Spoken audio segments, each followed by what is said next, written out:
communities. So if you are from El Salvador, welcome. I see some familiar faces. If you're from Guatemala, this is Teachers Hub. This is a great community of English teachers. We are all learning and we meet to learn together, right? So this is what we're doing in this webinar today. So I'll share my screen and make sure that everybody can see my slides, and we'll get started right away. All right, so video mentioned, I'll be sharing different strategies that we can use to boost our students' motivation and achievement through our lessons. And my initial idea is to combine research to practice, right? My role as a researcher is relatively new. It's been on this last year, and I've been participating in different research projects. And something that we always talk about with the research team is how do we take this research and bring it to the classroom so teachers can apply it and make sure that it works, right? Because many of the research that we do it under control situations. So we would recruit a group of teachers and train them on a specific skill and then conduct research after that, or a group of students and we do an intervention and then we do research after that. But that's only that group, right? So my goal has been always like, how can we actually put it into practice almost anywhere, right? So my goal today is give you hopefully that and those ideas by the end of the lesson. So I'm proposing 3 activities. The first one is going to be a warm-up and a checking prior knowledge activity that will help us to set the basis for this webinar. The second part is the content part. So I will be combining some motivation theories and their implications that they have on learning. And I would like this to be more kind of like a conversation. I have some questions that will require you to participate, to raise your hand, to be active in the session, right? That's what I'm looking forward to. We're all teachers or in the way to become teachers. So let's have this webinar as a conversation on how can we improve our students' motivation and engagement and achievement in the class. And finally, right, we have a breakout room activity where you are going to have the opportunity to work with other teachers and make connections between the theories that I'm going to give you and your EFL classrooms. So first of all, let's start with the warm-up. I know many of you maybe are already in traffic. Tu página se está lloviendo. Sorry. Or you just got to your house, right? And getting to your home maybe was a hassle, right? It's just the traffic, maybe it's raining. I heard somewhere someone saying it's raining. So first of all, take a moment to breathe deeply and reset. Right? We're here, we're present. So take a moment, take 3 deep breaths. We'll do it together. So we'll go 1. We'll do 2. We'll do 3. Great. Now we are going to connect with our colleagues, right? We are a community, so make sure that you greet your colleagues. I usually do a virtual high five with my students, so if you can do that, if you have your camera on, that'll be great. I'll stop sharing. You just give me a high five. Very nice to see you here. Give a high five. Say hi to your participants. I mean your colleagues. I see Hugo, Melinda, Daniel, Eli, Rosana. High fives for all of you. Great. Thanks. All right. And last but not least, you've arrived. That's important, right? You're teachers, you're tired, but you're here, you're learning. So make sure that you acknowledge your effort, right? So make sure you give a pat on the shoulder. Say, good job, Gerardo. I know you're tired, but you're here. Good job, Sandra. I know you're here. All right. So hopefully now we're here, we're present, and we're ready to learn, right? So a little bit of the background. What is actually educational psychology? As Ovidio mentioned, I study educational psychology and educational technology. And what we are going to see today is rooted in educational psychology, right? So what is it? Well, educational psychology is the study of how people learn and how they retain knowledge. It focuses on development. We talk about human development, but we also talk about brain development in terms of learning, motivation, which is what we're focusing on today, teaching, and assessment. And we explore all these different situations in and out of schools. That's our mission. And most importantly, we do this work because we hope that through our research, we can improve educational policy and practice. So that's the ultimate goal behind that. So motivation. So what is motivation? We have heard this word. I heard it in my bachelor's program. I've always talked about motivation to my students when I taught high school students, and I keep talking about motivation. And I'm pretty sure that you have heard about motivation, and you talk about motivation in your classroom. So how would you define motivation, and what do we already know about it? So if you can share your answers in the chat, there's no right or wrong. We have been exposed to different definitions of motivation throughout the years. And again, there's no right or wrong.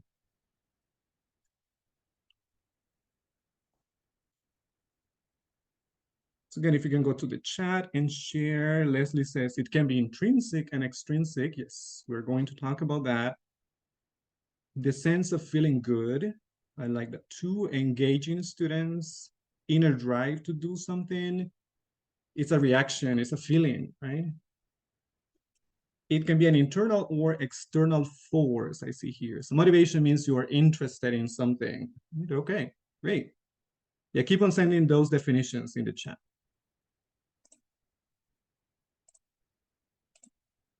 So what is motivation? And these are the definitions I'm sharing. Again, there are multiple definitions of motivation. So number one, motivation is the reason students choose to engage or not in learning.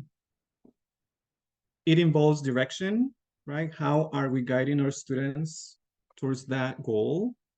Intensity, there has to be effort. There has to be persistence in the actions our students are doing. And that is connected to behavior. So ultimately, we are shaping behavior. And as we know, it can be influenced by internal and external factors. And many of you talked about intrinsic and extrinsic motivation. But why are we talking about this? Why did I decide to come to this webinar and say, let's talk about motivation? Right? Let's do something around motivation.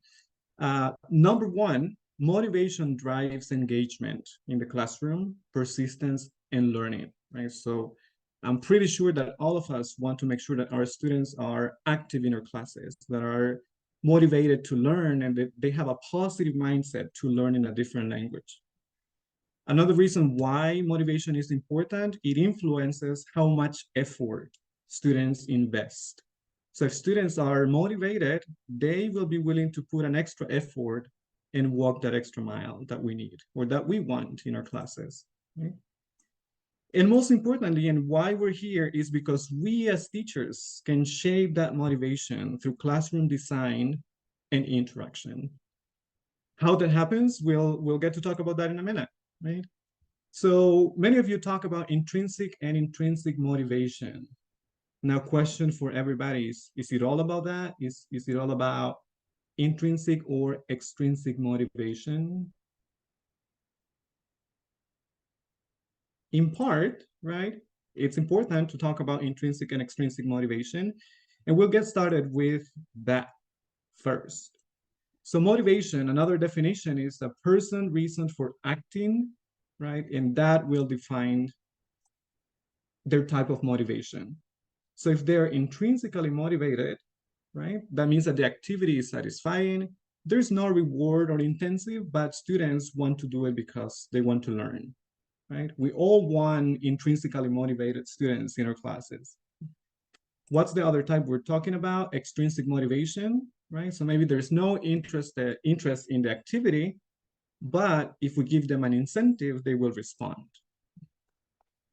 And there is amotivation. That's the complete lack of any intent to act, right? So how many of us have had students with amotivation? If you can raise your physical hand, I can see some of you here, right? Right, students that come to a class with no motivation at all, right? And we try our best to motivate them intrinsically, extrinsically, and nothing works, right? So maybe we need to do a little bit more, right? So motivation is more than intrinsic and extrinsic motivation. There are different factors that affect motivation. So for example, individual traits and characteristics of our students, their past experiences, their past learning experiences will also impact their motivation. their cultural identity will also impact, right? We have students coming from different economic backgrounds, from different family settings, so that will also impact their motivation. There are also environmental conditions that will affect, and also the support from others will impact that motivation. So all these factors will shape how students perceive the activities that we are developing in our class. Some of the questions that they ask is, why am I doing this? Why do I have to write an essay? Right? Or why do I have to write a 5-paragraph essay, right? A 500-word essay, right? Or why do I need this? Or what do I value, right? Or what are my goals, right? We may face some students that they don't even know what to do, right? At the moment that they come to our class, right? Some students that may be asking, am I able to do this? Am I able to learn a different language, right? Or how do I feel about this, right? So all these factors influence these perceptions that we have. And what happens after that is that we have outcomes of motivation. So depending on how we work on these motivational components, students will respond, right? So they will respond with choice, right? They will select the activities that they want to learn or that they want to be involved in with great motivation. They will develop self-regulation. That means that they know when they're lacking motivation and they will put some extra effort to bring that motivation up. But that's a process that we need to work with our students. An outcome can be procrastination, right? If motivation is not high, right? Students will not be motivated to work and they would procrastinate, right? The intensity of engagement is another outcome, persistence, and learning and performance. So if you see, it's a lot of things, right? Yes, intrinsic and extrinsic, yes, but there are more factors that will affect our students' motivation in our class. So we're going to take a look at a few contemporary theories of motivation and how can we connect those to our EFL classrooms to boost that motivation that we're talking about. So the first one is mindsets and goal orientations. We'll spend some minutes talking about that, and I have a few questions for you to participate as well. We will talk about social cognitive theory and self-efficacy, which is one of my research interests, is part of social cognitive theory. And finally, we are going to talk about expectancy value theory. So maybe these words might not be familiar for some of you right now, maybe they are, but we are going to explore each of these theories just right now, right? So let's go with the first one. And this is about mindsets, and mindsets are part of intelligence beliefs, right? So there are two theories about intelligence. The first one is the entity theory. So this theory states that intelligence is fixed. We are born with a certain level of intelligence, and that's it.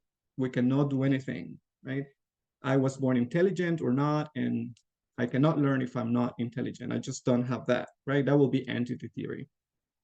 Now, that is connected to a fixed mindset, right? And we'll talk about that, but basically it is, again, maintaining that belief that you cannot improve, that your intelligence is fixed, right? You cannot learn, you cannot do more because you don't have the ability, right?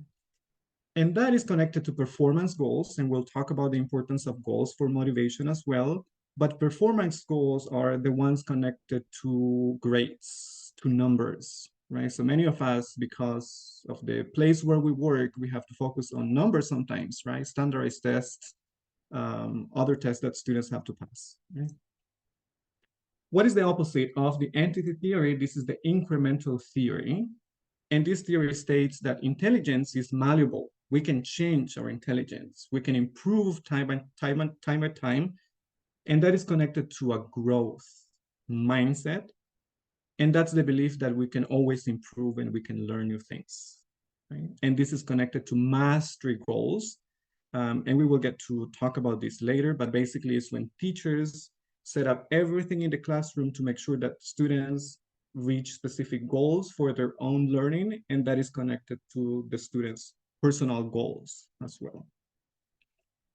So again, we're in mindsets, right? So two types of mindsets, fixed and growth mindset. So with the idea of nature and nurture, where do you think intelligence fall on this line? Are you more inclined to believe that intelligence is part of nature and that we are born with it and we cannot actually change it? Or are you more of the idea that, yes, intelligence can be changed, right? Our abilities can develop. We can learn through effort and persistence. Right? So if you can go to the chat and say, where are you? 100% will be leaning towards nurture, 0% leaning towards nature. Some of you might be in between, right? Maybe 70% leaning towards nurture, right? Or some of you might say 50 and 50, right? Let's see.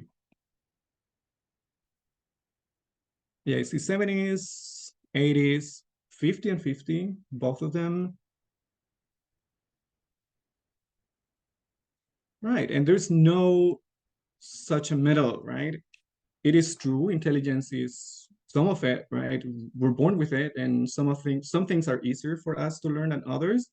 But through time, we can also learn new things, right? So there's no, it's kind of like in between. Like to me, I would say between 80 towards nurture, because I really believe that skills can be developed and learned, but we may have different perspectives, and that's all right.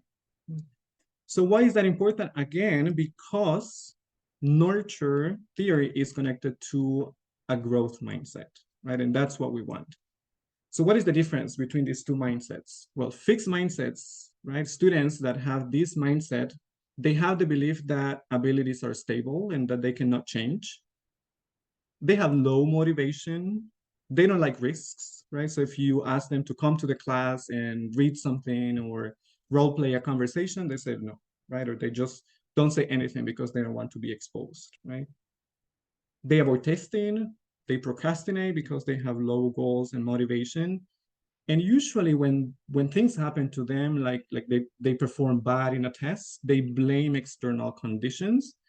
And we know that as self-handicapping, right? Saying like, hey, technology failed, or this happened, and that's why I got my result. Or I don't know what happened, right? We have many of those students, right, that they cannot explain why they perform low at a specific task. What's the opposite? That's growth mindset, right?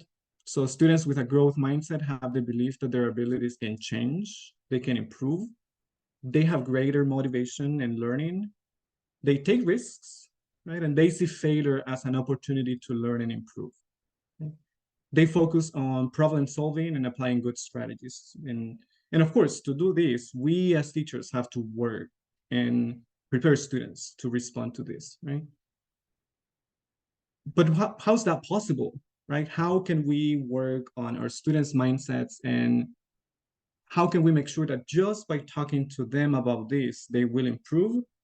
Well, it's because of the brain, right? It's brain plasticity, right? And what is that? Is the brain's tendency to be adaptable. So our brain can be adaptable, it can be flexible. So our brain is not fixed, and it can be changed in terms of learning. So learning changes our brain and our ability, right? And our students, right, they will also change their behavior as a result of this action, right? So there's something in our brain, right? It's there, right? We can work with it. As teachers, we can shape that in our students, right? Again, as I mentioned, my goal is to connect research and practice. So this is a study where they did interventions with groups of students on growth mindset. So they worked for a period of time on positive phrases like this: I can get smarter, learning is my goal, effort makes me stronger, I'd spend more time and work harder. What was the result? Higher achievement. And achievement is usually measured in educational psychology through grades, right? So that means that the grades of these students improve, right? So here we have the two groups. The orange is the control group, so they did not receive any training on mindsets. And the green is the growth group, right? So they learned about the brain, they learned about mindsets, and by the end of the period, they performed better. Right? So there's evidence out there that this works, right? So how can we support growth mindset as teachers? The most important thing is to teach about the brain, right? Because when we're talking to our students, and I've done it in the past, and say like, hey, this is a cool motivation quote, let's do these motivation quotes every day. But many of the students were doubtful. It's like, why do we have to do that, teachers? Like, does that work? Like, I look like crazy repeating all those positive phrases every day. Well, let's teach about the brain first, right? Let's teach them how new connections are formed, how learning changes the brain, and how we can move from a fix to a growth mindset. And that's called a mindset intervention, right? So teach about the brain, right? Because there's no way out, right? Students will know that their brain can be shaped. Another strategy is to present yourself as a learning coach or as a resource for your students, not as a judge. Right? You're not judging students' abilities, but you are in the classroom to help them develop those skills. We want to make sure that we give feedback focused on learning process and strategies. And we want to praise good strategies and effort and not the right answers. And that's a common mistakes we usually make in the EFL classroom, is that if we have a student that is always answering correctly, we tend to ask that student to participate more, right? So the goal is not to praise right answers, but work with students that have a fixed mindset and use expressions like, hey, look at how much you have improved, right? Or it's great that you're working hard on this, right? Maybe it's not the best, but I see your effort. I see that you are working towards that. This is better than what you did last time, right? And little by little. And last but not least, don't avoid criticism, right? Make sure that you give constructive feedback when students need it. Feedback is important, but if we give it on time, that's more beneficial for students, right? And that helps them to improve. And something we don't want to do is to comfort students with words of doubt about ability. I say, oh, maybe that task is too difficult for you. Let me give you something easier, right? Maybe not. Maybe say like, hey, let's work a little bit harder on this and let's see what you come up with. Maybe not the best result, but you will be exposed to a more challenging task. So let's do this quick exercise. So we have phrases here from a fixed mindset. So we have, this is hard, I'm making too many mistakes, I don't like challenges, I give up, I'm not good at this. So what are better choices for these phrases? And I'll let anybody willing to participate to open your microphones and share with us. So what would be a better phrase for a student that says this is hard out of the choices we have here? This is challenging. Leslie, go ahead, Leslie. Sorry. From one of the choices that you have there? Yes, the choices here on the left. And I'll be moving that next to the fixed Overcoming mindset. challenges helps me grow. Okay, that can be one. We'll see if we can move it later or not, right? So if a student says this is hard, what can we do? Teach the student to make sure that he changes that mindset, right? And says overcoming challenges helps me grow. What about if we have a student saying, I am making too many mistakes? What can we say? What can we do? No sweat. That's gonna be mistakes are how I learn and get better. There you go, right? Mistakes are how we learn and get better. What about the next one? I don't like challenges. I can succeed if I don't try it. That's a good fit, right? I can't succeed if I don't try. It's a challenge. It will be difficult, but you have to try, right? I always say the worst thing that can happen is that people will say no. But if you never try, you will never know what will happen, right? Right. Or even Let's when go to you the say next just one. keep going, when you just say keep going, you are, letting them know that they can go ahead and try it again. Keep going, right? We're giving that encouragement, right? That fixed mindset, right? What about I give up? Never give up. I'm not good at Right, this never yet, give but up. we will practice. I will be. Right. So I'm not good at this yet, and that's important, right? So when students say, teacher, I'm not good at this, wait, you're not good at this yet, but we are going to work together so that you're good at this at some point in the school year, right? Okay, and last but not least, I'm not good at this. Practice will make me better at this. Okay? So these are quotes or phrases that you can easily practice with your students every day. In the past, I've done it, and we practice repeating these phrases every day. And some students would say sometimes that I forgot, say like, hey, teacher, the motivation quotes, right? And they said that they kind of like had a different perspective after repeating these phrases. So there is an impact, right, in their brains, and there is a change that is happening. So that's about mindsets, right? Two types, fixed and growth mindset. let's move to the next part of the theory, and these are goal orientations. So there are two types of goal orientations. We have performance goals and we have mastery goals. What's the difference between these two? We'll talk about that in a minute. But first, let's talk about why is it important to set goals for our students and how that impacts their motivation and achievement. So number one, setting goals directs attention to the task. We make sure that students are doing and they know what they have to do. Next, we have energized efforts to complete the task, to reach the goal, right? You know where you're going, you know what you have to do to get there. It increases persistence, and it is less likely that our students would give up if they have goals, right? So if they see that they are progressing towards that goal, they will persist and they will continue trying. And finally, they promote development of new knowledge, strategies, and ultimately that ensures our students' success, right? So it's important to set goals for motivation as well. So how can we support now combining a growth mindset but mastery goals? Again, mastery goals are the goals that we have with our students, and we focus on the learning itself, right? We don't have maybe a standardized test, and we're not talking about grades, we're not talking about numbers, but we're talking about learning, right? What's happening in the classroom. So what can we do to promote these type of goals? We remind our students that our abilities are not set. They're always improvable, and if they have goals, they can always set new goals and improve.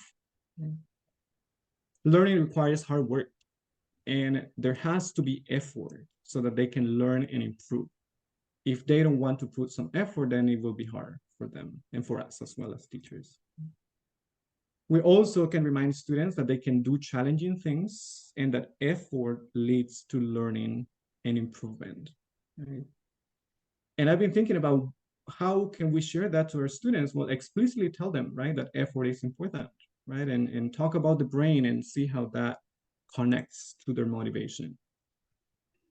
Other ideas, we want to focus or challenge our students to focus on what they are learning as they complete their schoolwork, right? So they know what they're doing, right? What topic are we studying? Where are we in the class, right?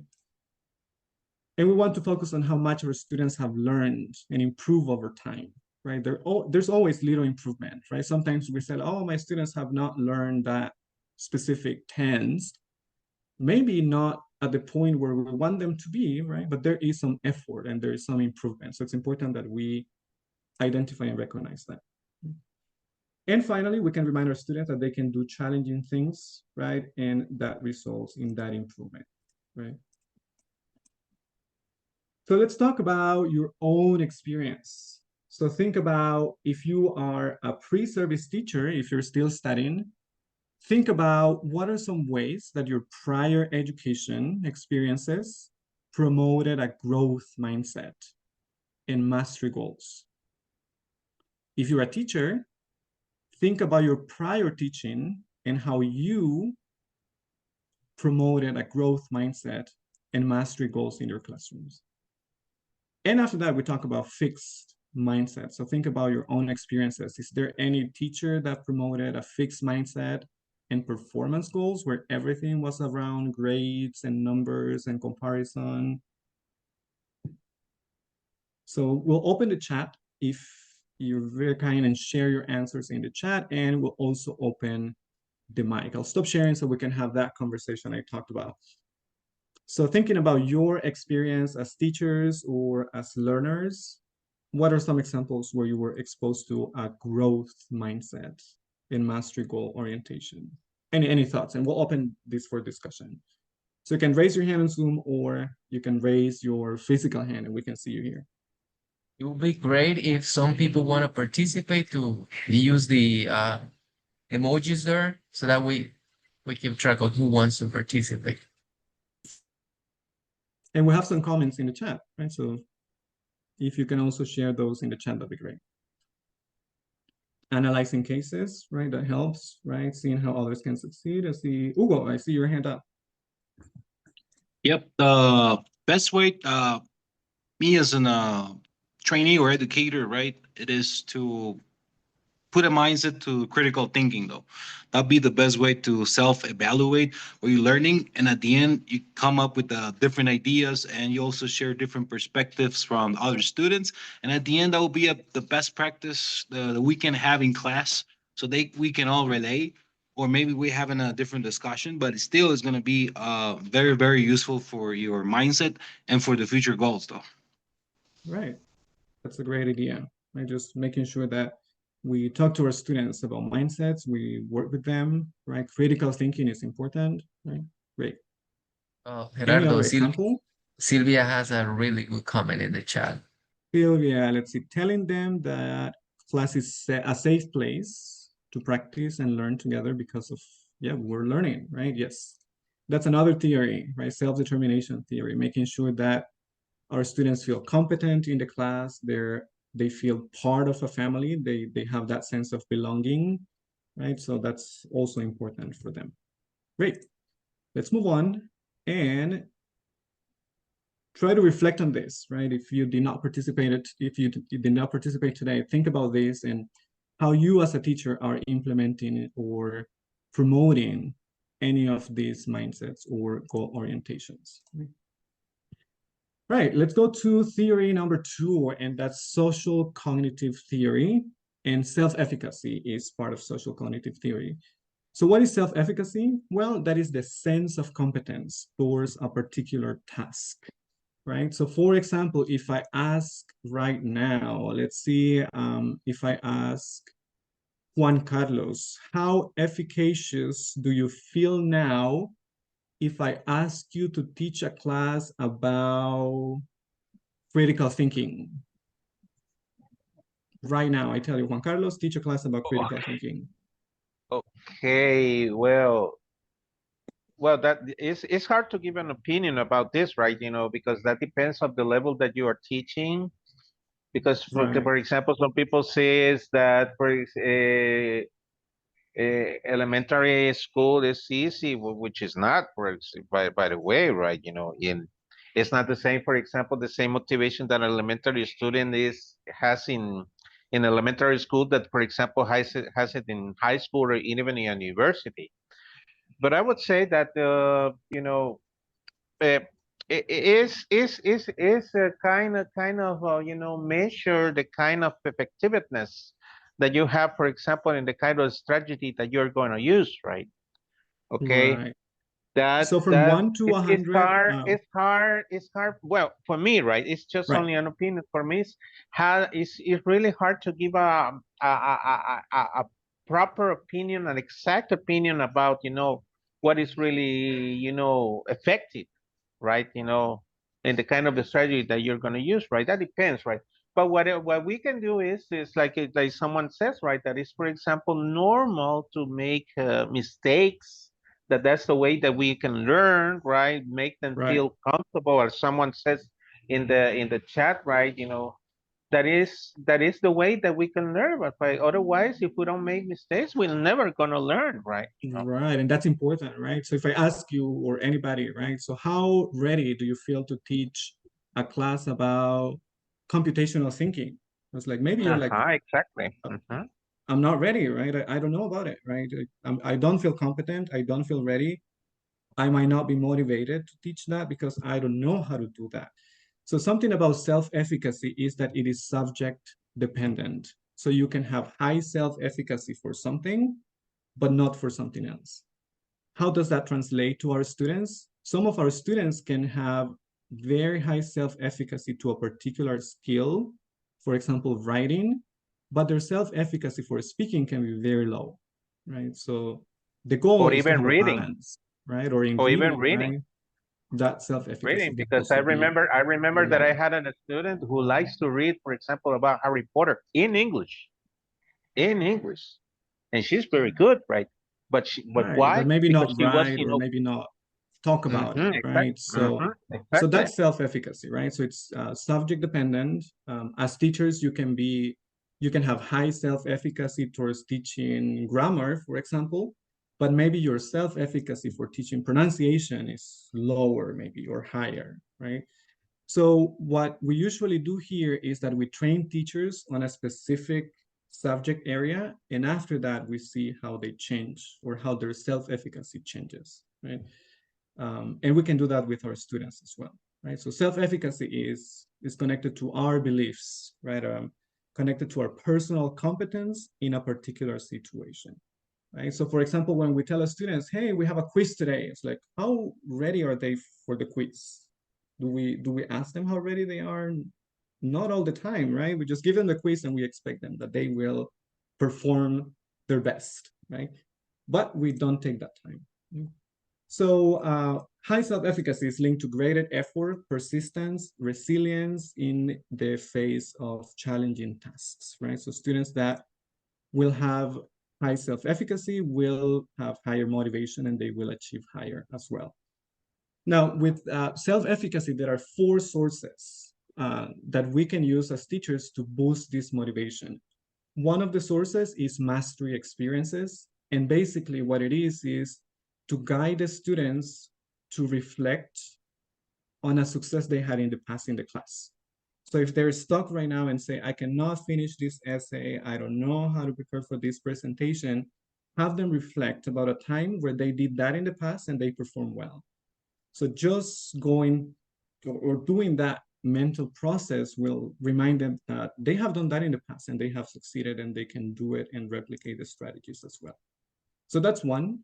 Another source is vicarious experiences. And this is when we help students to think about somebody else in the class, something that they have in common with that person, and check that that person has completed a task similar to the one that the student is struggling with.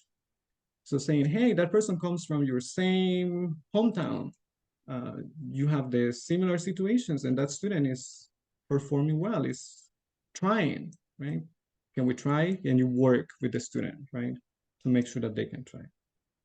Another one is social persuasion, and that's about growth mindset, right? Having that self-motivation, writing ideas, positive quotes that they're capable and they can put their mind into it.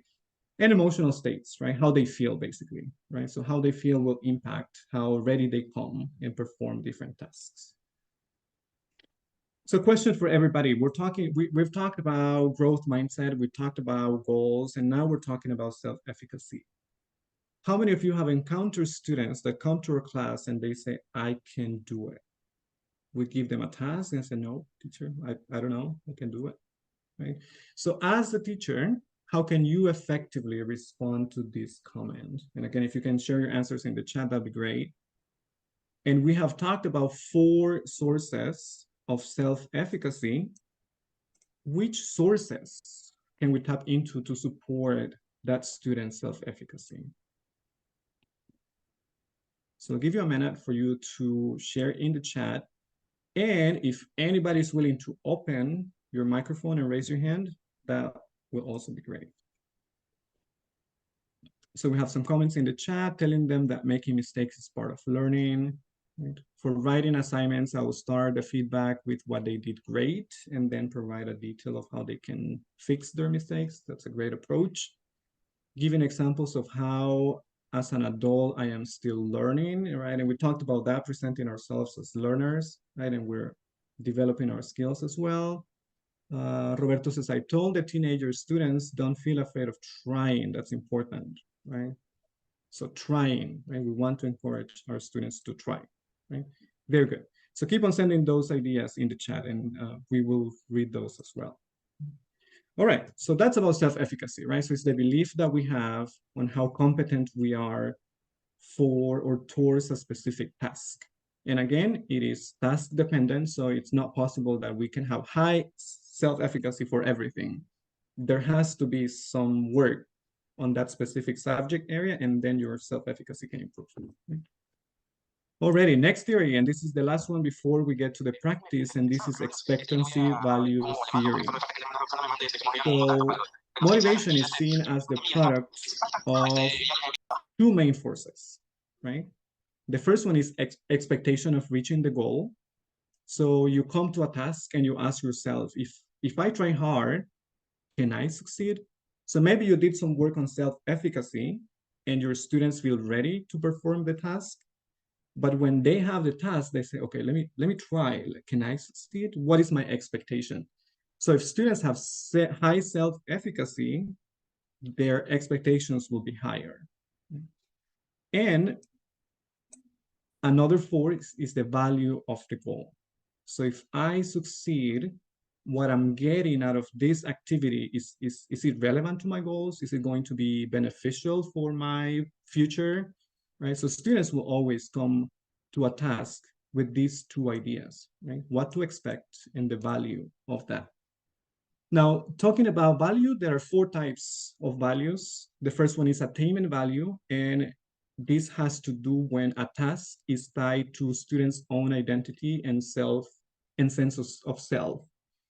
So tasks that are connected to students' interests, right, to their own identity, right? That's important, right? So if we design tasks that have attainment value, students will be more motivated to perform and do well in that task. Another one is interest value, and these are activities or tasks that students find interesting or enjoyable. So in general, right? So if we're planning a grammar activity, how can we make it interesting for our students? Or if we're planning a reading activity, how can we make it interesting for students? Another one is the utility value. So it refers to how useful the activity is to the students' current or future goals.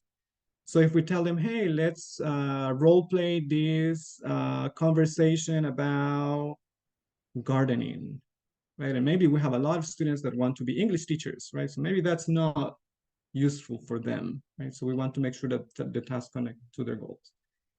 And finally is the cost of doing the task, right? So what we want to do with our students is increase the value, but we also want to reduce the costs, right?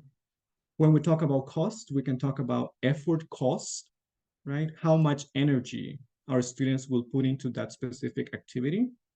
Or if our students will say, this is too difficult, it's not worth the effort, I'd rather do something else, right? And that has to do with the opportunity cost, right? If the activity that we're designing for our students is not worth it, right? So if students think, oh, maybe I can be home playing video games instead of doing this, right? So we want to make sure that the activities that we plan will not allow students to think about where else they could be, right? We want them to be in our class, focused and ready to learn. And finally is the psychological cost, right? The stress, right? So if the activity is too stressful, students will not find it interesting or motivating for them. So that's about it. What can we do as teachers, right, to change these perceptions and make sure that our students are motivated? So for attainment value, to increase that value in our activities, we can remind students that the task may bring them one step closer to the goal they have, whatever the goal is, right? For the interest value, we can guide students to use the strategies to increase the immediate enjoyment of the task. Maybe we give it a little twist, right? We add something personal or personal touch to it, and that will make it more interesting for our students. What about the utility value? We help students reflect about how what they need to do may be useful for them, right? So that's about value. What about the costs, right? To reduce the opportunity cost, we can change the environment, the class environment, so they are not seated all the time and they say, oh, I'd rather be home, right? We want to create the conditions that will help students be in our class. And for the psychological cost, we can reframe the task and make it seem less stressful by breaking it into small chunks, right? What we know in education as scaffolding, right? Breaking the big task into smaller pieces, right? So those are the 3 theories that I wanted to put out here. And now is the moment for us to practice and to put everything and make those connections between the theories that I have given you and your classrooms. So how are we going to do this? Well, we have 4 case studies about different situations for students with very challenging backgrounds. And our goal is to come up with a solution to help those students. So you will have an assigned case scenario, and the slide number is going to be the assigned case study. So if you are breakout room 1, you have case study 1, case scenario 1. If you are breakout room 2, you have case scenario 2, and we have a separate file with all the slides. So again, work on the assigned case scenario. Next, you are going to identify one or more motivation theories from the ones we have talked about, and you will focus on the following. Number 1, how would you apply the selected theory or theories, if you're selecting more than one, to support the student in your case, in your situation, right, in your case scenario? Now, the next question is about your classrooms and how can you replicate this approach, the theories that you selected, in your own classrooms? Is that clear? Can I get a like if that's clear? We're good? Oh, Gerardo, Yep. we have a little short time for the breakout rooms. So just if it is okay with you, can we twist it a little bit? So maybe we pick one scenario and That's then great, we open yes. the mic for a couple of participants for them to share. How about that? That'd be great. Yes, I hadn't checked the time. So let's do that. So we'll do one of the case studies as a whole group. You will have the slides, and my recommendation is to go and do these scenarios on your own and see how you can apply the different motivation strategies with your own students. Okay? So if I could have one volunteer to help us read the case scenario. In the meantime, everybody please give it a read and try to make connections. Which theories would you select, would you implement to help this particular student? Now, can I have a volunteer to read the case study, for the case scenario? I keep saying case study, that's case scenario. And I have Roxana Castillo. Yes, help us read, please. Okay, can you hear me? Yes, we can. Okay, perfect. How to support your students' motivation and achievement. Case scenario 1, Danielle and the class presentation. Danielle, a 14-year-old student, is your EFL class. Is in your EFL class, I'm sorry. Consistently avoids oral participation. During a speaking practice, he hesitates and stays silent. When asked to present a short dialogue in class, he responds, "I'm bad at English speaking. I always mess up and people laugh." While his writing assignments are while his writing assignments are well done, he refuses to join in class discussions or volunteer to speak. His teacher suspects he has the skills but lacks the belief in his ability to perform. There we go. So there are different situations happening here, right? So based on the theories we have talked about, which of these theories would you use with this particular student? And again, we can use the chat, or you can open your microphones as well.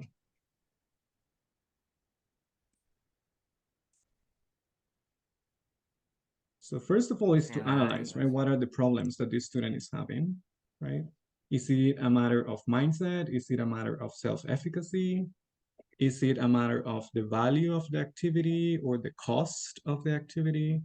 Right? And that's how we do the analysis, right? And then you say, well, this student is lacking self-efficacy for speaking, right? So let's work on speaking, right? Maybe you have some sessions on speaking with that student. Hopefully the mindset for speaking will change. And hopefully the self-efficacy towards the future tasks will also change. We hope that that student will value the speaking activities more after that intervention. Okay? And as a result, that student will be more motivated, and more motivated students perform better. Okay? So that's one of the case scenarios we had. Another case scenario here is very similar, but different situations, right? So this student doesn't like group work. So she says, I hate group work. I can do better by myself. And I'm pretty sure that we have had students like that in the past. So how can we use these motivation theories to work with students, right? Again, we can focus on goals, right? Maybe this student is focusing on performance goals. She wants to perform better than everybody else. She wants to have the first place in the class, and she doesn't want to work with others because that performance will be affected, right? So what can we do? Again, work on mastery goal orientations and focus on the learning itself, right? And not on the competence part of it, right? So again, my invitation for everybody would be to read the 4 case scenarios that we have, make connections to your own teaching, and see how you can implement any of the 3 motivation theories that we have discussed today. Now, there are more theories out there. These are just 3 of them. I gave you some general ideas on how to implement them and what can we do to support that motivation in our EFL classroom, right? So hopefully you have the chance to read the examples during the week, and we hope to hear from you. I see some of my students of the English classes here, so maybe on Saturday we can talk about it, right? So I hope you can take a look at the slides and talk about that as well. So if you have any questions, if you would like me to share any of the resources that I use for the presentation, any research papers you're interested in, send me an email and I'll be happy to share any of the resources and materials I shared with you today. So that brings us to the end. Thank you for your time. Thank you for listening. And